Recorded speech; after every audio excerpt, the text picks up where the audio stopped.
3 hari setelah tragedi itu, beberapa kawan mahasiswa yang pada tanggal 22 Juli 1996 mendeklarasikan Partai Rakyat Demokratik ditangkapi. Mereka dituduh sebagai dalang kerusuhan 27 Juli 1996. Pelarian mereka dari satu tempat ke tempat lain banyak didukung oleh para kader GMKI. Hal ini menunjukkan sebuah sikap keberpihakan pada yang lemah, tertindas, dan keberanian sejati dari GMKI.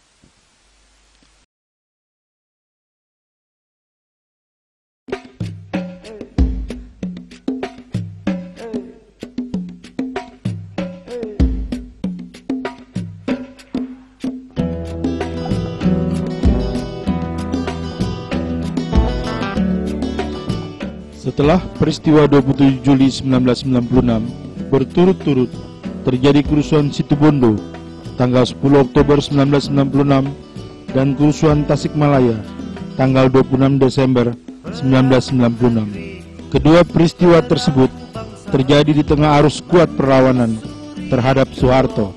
Pada kedua peristiwa itu, GMKI ikut menurunkan tim pencari fakta bersama kawan-kawan dari berbagai organisasi mahasiswa dan pemuda. Diinspirasi oleh dua kegiatan advokasi ini, maka pada bulan Februari 1997 dideklarasikanlah Forum Kebangsaan Pemuda Indonesia. Forum ini menjadi wadah berhimpun dan forum komunikasi untuk merajut kebangsaan dan membangun persaudaraan sejati.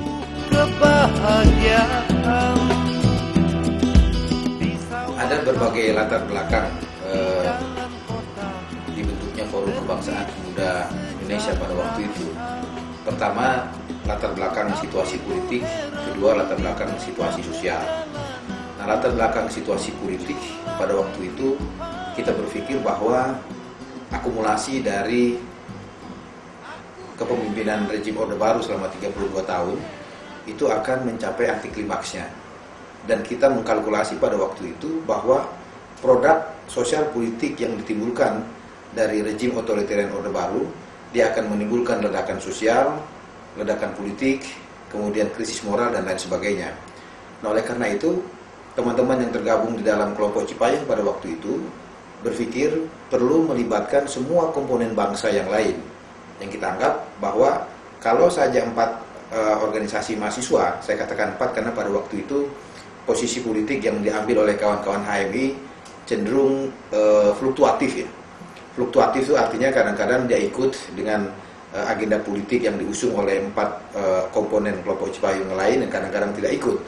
Nah, kita menganggap bahwa eksklusivisme kelompok Cipayung pada waktu itu perlu dibongkar dengan melibatkan semua komponen gerakan mahasiswa yang lain yang memang waktu itu perlu dikonsolidir, atau dalam bahasa kami itu merapatkan barisan.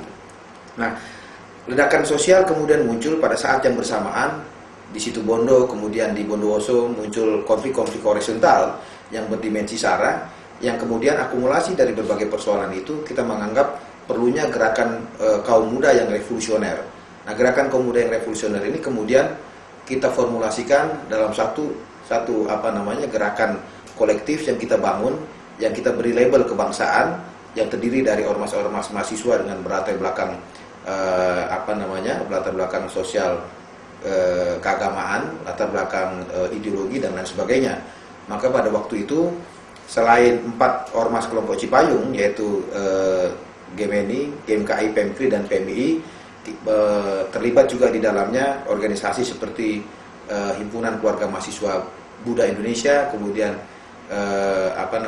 KMHDI, Himpunan Kesatuan Himpunan Mahasiswa Hindu Dharma Indonesia. Kemudian dari GMKI juga ada GAMKI-nya, Gerakan Angkatan Muda Kristen. Dari NU itu ada Ikatan Pelajar NU dan Ikatan Putra Putri Nahdlatul Ulama. Kemudian ada juga Pemuda Demokrat. Waktu itu kalau tidak salah ada 11 ormas kemahasiswaan kepemudaan yang kemudian bergabung membentuk satu front nasional yang bernama Forum Kebangsaan Pemuda Indonesia. Dua latar belakang itulah yang kemudian menjadi dasar pijakan kenapa generasi kami pada waktu itu membentuk Forum Kebangsaan Pemuda Indonesia. Dan dari 11 organisasi kemahasiswaan pemuda yang terlibat pada waktu itu, tokoh-tokohnya yang terlibat aktif di dalam merumuskan kemudian mendeklarasikan Forum Kebangsaan Pemuda Indonesia adalah dari GMKI waktu itu ketua umumnya Saudara Edward Tanari, kemudian dilanjutkan oleh ketua umum berikutnya Saudara Barita Simanjuntak, kemudian dari PMII ketua umumnya Muhaimin Iskandar yang sekarang jadi wakil ketua DPR RI, kemudian dilanjutkan oleh ketua umum berikutnya yaitu Saudara Saiful Bahri Ansori, kemudian dari PMKRI waktu itu karena dia presidium kolektif ya, tapi tokohnya yang terlibat aktif waktu itu sekjennya Bung Emmanuel Migo, kemudian Sebastian Salang, kemudian dari IPNU Ikatan Pemuda Nahdlatul Ulama yaitu Saudara Ajwar Anas sekjen dan Saudara Faisal Hilmi, keduanya sekarang di DPR RI fraksi Kebangkitan Bangsa. Dari IPPNU Ikatan Putri Nahdlatul Ulama yaitu Rosa, juga di DPR RI dari fraksi Kebangkitan Bangsa. Dari Pemuda Demokrat ketua umumnya yaitu Yana Dewata, kemudian dari KMHDI Kesatuan Mahasiswa Hindu Dharma itu sekjennya Saudara Nyoman Darmana, kemudian dari Hikmah Budi Himpunan Keluarga Mahasiswa Buddha Indonesia yaitu Saudara Agus dan Saudara Daniel Johan, dan dari Gemini saya sendiri waktu itu saya menjabat sebagai Sekretaris Jenderal Baskara dan beberapa teman presidium Gemini yang lain. Itulah tokoh-tokoh yang terlibat pada waktu itu di dalam proses merencanakan, merumuskan dan mendeklarasikan serta menjalankan program-program forum kebangsaan yang memang waktu itu kita arahkan, kita proyeksikan untuk mengantisipasi segala kemungkinan terjadinya problem-problem kebangsaan kita, baik itu menyangkut ledakan sosial yang terjadi, ledakan ekonomi dan ledakan politik. Dari HMI waktu itu sebetulnya setelah dijabat oleh Saudara Anas Urbaningrum, mereka sudah mulai cukup intens berinteraksi dengan kita dan beberapa kali HMI juga terlibat di dalam aktivitas forum kebangsaan waktu itu, dan kita menyebut nama HMI juga terlibat di dalam aktivitas yang kita sebut dengan istilah kelompok Cipayung plus minus begitu. Itulah saya kira latar belakang kenapa kemudian forum kebangsaan dilahirkan dan tokoh-tokoh yang terlibat, dan saya kira para tokoh-tokoh yang